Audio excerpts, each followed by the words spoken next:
જય દશામાં મિત્રો, મારી યુટ્યુબ ચેનલ શ્રી કથામાં આપનું સ્વાગત છે।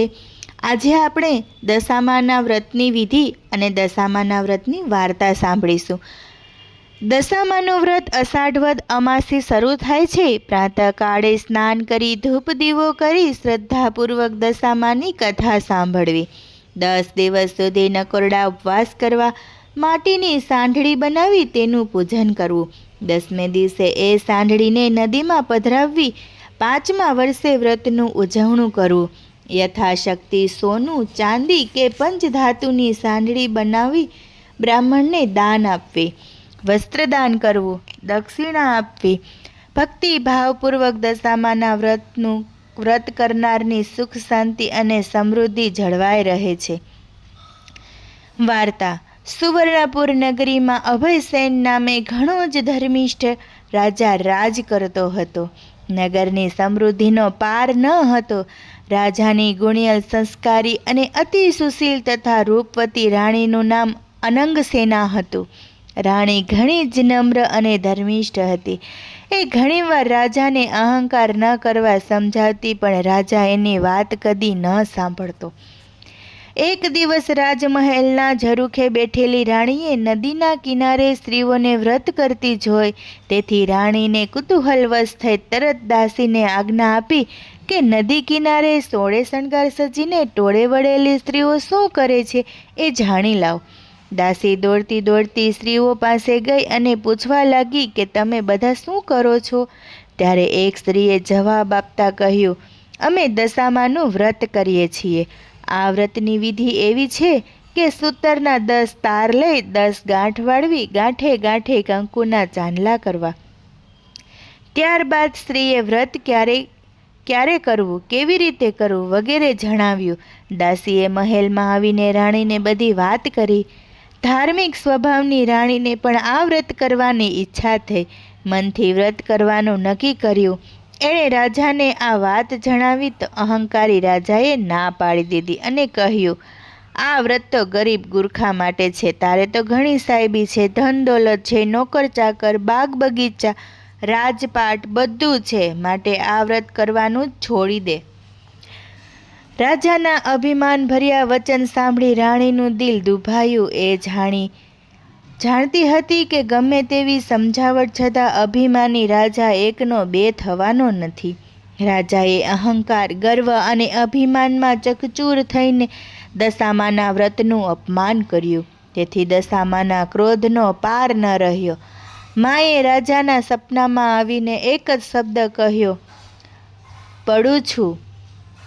બીજા દિવસે પડોશી રાજા લાવ લશ્કર સાથે ચડી આવ્યો। આવા અણધાર્યા હુમલાથી રાજા અભયસિંહ ગભરાયો। જીવ બચાવવા માટે રાણી અને બંને કુંવરોને લઈને જંગલના રસ્તે ભાગ્યો। રાણી અનંગસેનાના મનમાં સમજે છે કે પોતાના પતિએ કરેલ દશામાના વ્રતના અપમાનથી આ દશા પ્રાપ્ત થઈ છે।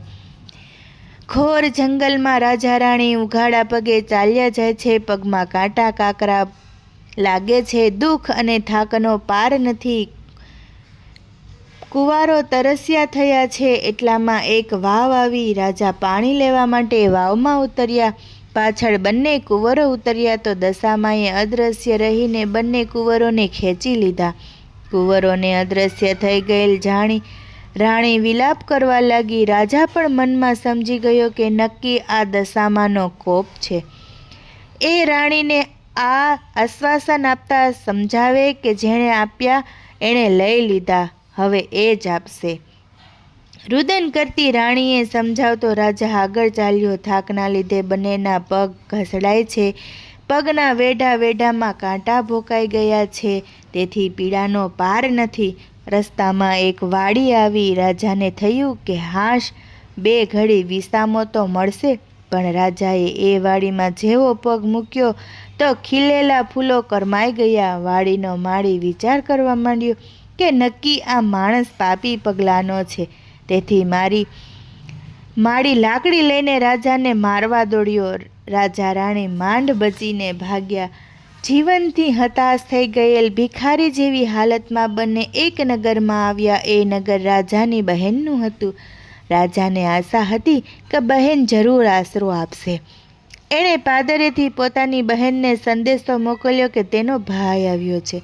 બહેને પોતાના ભાઈને સોનાની ગાગરમાં સુખડી મોકલાવી અને સાથે સોનાની સાંકળ મૂકી, પણ સોનાની ગાગર પિત્તળની બની ગઈ, સુખડી ઈંટના કટકા બની ગઈ અને સોનાની સાંકળીને બદલે ફૂફાડા મારતો કાળો નાગ નીકળ્યો.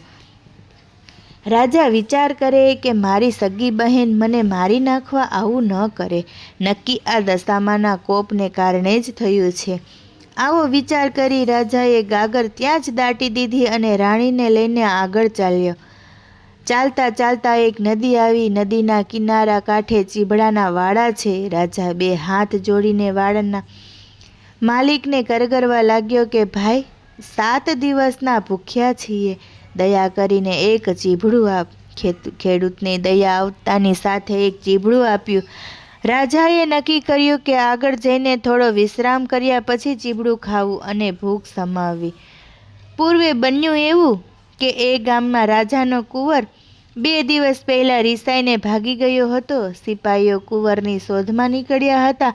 દશામાના કોપના કારણે રાજાના હાથમાં જે ચીભડું હતું એ કુંવરનું માથું બની ગયું. આ માથા પર નજર પડતા સિપાહીઓએ દોડીને રાજાને અભયસેનને પકડી લીધો.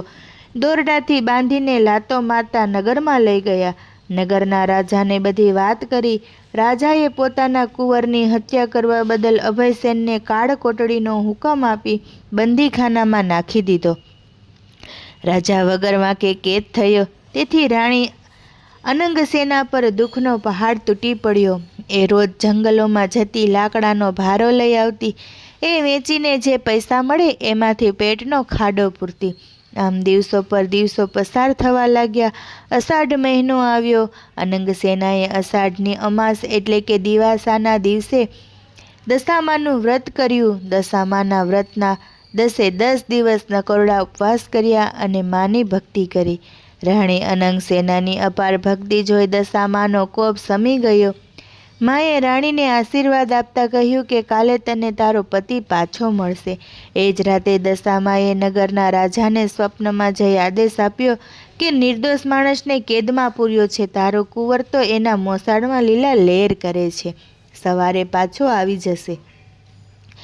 સવાર પડતા દશામાની કૃપાથી કુંવર પાછો આવી ગયો. રાજાએ જાતે જઈને અભયસેનને બંદીખાનામાંથી મુક્ત કરી ક્ષમા માગી. એટલું જ નહીં, ખૂબ ધન પણ આપ્યું. રાજા રાણી રથમાં બેસી સુવર્ણપુર આવવા નીકળ્યા. રસ્તામાં બહેનનું નગર આવ્યું. રાજાએ પેલી ગાગર યાદ આવી. પાદરે આવીને ખાડો ખોદીને જોયું તો પિત્તળની ગાગર સોનાની બની ગઈ હતી. ગાગરમાં સોનાની સાંકળ અને સુખડી હતી. એટલામાં બહેન પણ આવી. આગ્રહ કરીને ભાઈ ભાભીને ઘેર લઈ ગઈ. 2 દિવસ રોકાઈને રાજા રાણી આગળ ચાલ્યા. રસ્તામાં વાવ આવી. જોયું તો વાવના કાંઠે દશામાં વૃદ્ધ ડોસી રૂપ ધારણ કરી ઊભા છે. બંને કુંવરો એમની આંગળી પકડીને ઊભા છે. રાજા રાણી તરત માતાજીને ઓળખી ગઈ અને લાકડીની જેમ માના પગમાં પડ્યા. દશામાએ અસલ સ્વરૂપમાં આવી દર્શન આપતા કહ્યું, હે રાજા, તે અભિમાનાણીને મારા વ્રતનું અપમાન કર્યું હતું, તેથી તારા પર હું કોપાયમાન થઈ હતી. પણ હવે તારો ગર્વ ગળી ગયો છે. વળી તારી રાણીએ ભાવથી મારું વ્રત કર્યું છે, તેથી હું પ્રસન્ન થઈ છું. તારું રાજ તને પાછું મળી જશે. માં કરતો રાજા અભયસેન દશામાના પગમાં આળોટી પડ્યો અને બોલ્યો, માં, હે દયાળી, કળિયુગમાં તમારી કારમી કસોટીમાંથી કોઈ પાર ઉતરી નહીં શકે, માટે આવો કોપ કદી ન કરશો. દશામાં મીઠું મધુર હાસ્ય વેરતા બોલ્યા, તારી વાત કબૂલ કરું છું. કળિયુગમાં જે કોઈ મારી કથા સાંભળશે કે સંભળાવશે તેની દશા સદા સારી રહેશે. આમ કહી દશામાં અદૃશ્ય થઈ ગયા. રાજા રાણી બંને કુંવરો સાથે પોતાના રાજ્યમાં આવ્યા. અભયસેનના સેનાપતિએ પડોશી રાજાને હરાવીને રાજ પાછું મેળવ્યું હતું. રાજા રાણી આનંદપૂર્વક દિવસો પસાર કરવા લાગ્યા. હે દશામાં, જેવા રાજા રાણીને ફળ્યા એમ વ્રત કરનાર સર્વને ફળજો. જય દશામાં.